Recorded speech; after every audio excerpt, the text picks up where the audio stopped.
Hello. Let me check in with a kind of half-assed review of Axiom's End by Lindsay Ellis, published in 2020, height of the pandemic. No, it's not going to be that. It's not. This isn't the review. This is the warmy uppy kind of thing that I do for a review sometimes, just to try and get things straight in my head, or to figure out what I'm going to say in the actual proper review. So, I'm going to try and do this review without spoilers. That would be a good thing to do. I'm going to do this review without spoilers. It is a review. It is a thing of kind of very kind of an X-Files-y kind of thing of government cover-up of possible alien contact. It's got Lindsay Ellis is definitely good at it's made it kind of a stomach churning in a genre way, kind of like tense novel all the way through. I've got, and stomach churning tension.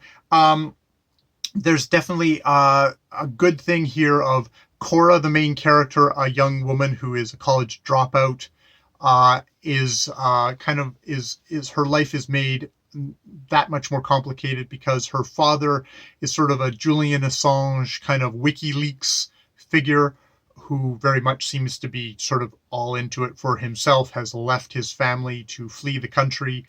And at the opening of this novel, where she's having an incredibly bad day, chooses that moment to kind of indicate his family again and say, I'm doing this for my children, and I hope they will join me one day. Where she's like, you do not give a fuck about any of us. You're an asshole. I want nothing to do with you, she says. And sort of that father-daughter relationship actually has a nice kind of reflection in a relationship that Cora develops with another figure in this novel, where there's another relationship in here where she develops feelings, attachments, dependencies that you're like, okay, this is messed up in a way that kind of really nicely reflects her own her relationship with her father. Yeah, and indeed, skipping right to the end of this novel, I swear to God, at the very end here, you could have Kristen Stewart as Cora, and Edward as the other figure in this novel, and it's like Kristen Stewart and Arpat and CGI, kind of having the kind of relationship they have, which is super creepy in that kind of the vibes, the power imbalance, the age difference, but I think to Lindsay Ellis's credit, it's supposed to be disturbing. It's supposed to be fucked up. And I found that really interesting. There's also some really interesting, things in here which I'm familiar of, from like Kyrgyzstan, the idea of the great filter, the idea of if there's only a limited number of civilizations in the universe, is that because there's some kind of barrier that all developing civilizations hit, and if they hit that, the gigantic majority end up dying, whether that is an outside force, whether that is we raise to a certain level of technology and we just poison our living space and we kill ourselves. So there's that. There is, you can tell by the title of the book, Axioms, and axiom being a supposition that is assumed to be a supposition or a statement that's assumed to be true, and that this is Axiom's End. So this is the end of a supposition that's supposed to be true.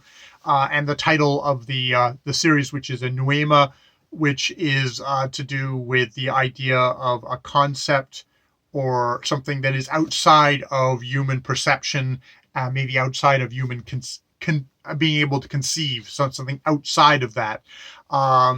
So you can kind of tell where the heady material we're going into with this novel and potentially with the series.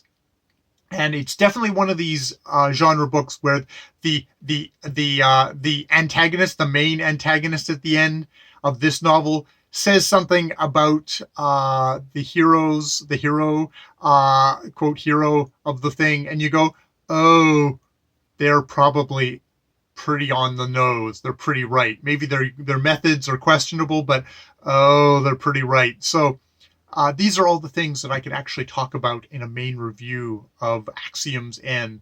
I think the writing is pretty straightforward. It is a genre book. It's not trying to be flowery and poetic. I slowly Cora is good in that she is pretty fucked up, and she does a good job. Lindsay Ellis is like, this isn't kick-ass young woman who just like, oh, I can take whatever hits me. It's like, no, this is someone who is like a young woman who's thrown into situations that would completely fuck you up, and it does fuck her up. And she kind of adapts in a way that is actually maybe believable, where she looks for support, where she looks for help, comfort, is believable, even while you're just going from, as you pop out of her perspective and you just kind of look at it from the outside, you go, that's kind of fucked up. That is weird. That is maybe wrong, even though also making it understandable at the same time.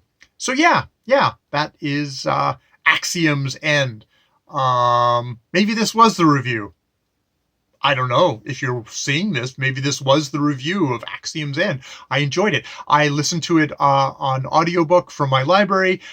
It is good that it has the main female narrator, and then for kind of little for all the bits that are from Niles, her father's point of view, and kind of some reports, oftentimes things that father has caused, are done from a male narrator perspective. And that's probably the number of narrators I would want. So it's very little things of just kind of the information in the male voice, and then the female voice doing this, like, okay, we're in Cora's head, getting the story. And I didn't even go into, see, this is probably why it isn't the review, because I should also establish at the very beginning, this is set in an alternative 2007 with George Bush in power, and sort of set up the context that way. And so, yeah, this isn't the review. You're not seeing this.